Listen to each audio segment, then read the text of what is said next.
Hello, আসসালামু আলাইকুম। আজকে আমি শেয়ার করব একটি পিঠার রেসিপি।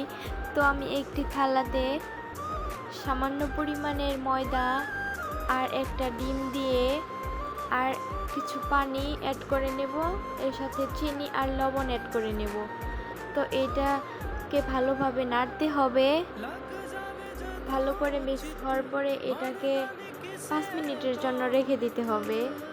তো এই তো আমার ডো বানানো শেষ।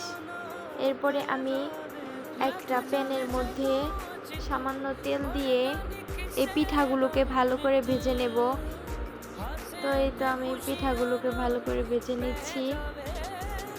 একটু পরেই আমার পিঠার ফাইনাল লুক দেখেন, অনেক সুন্দর হয়েছে পিঠা, খেতেও বেশ মজা হয়েছে।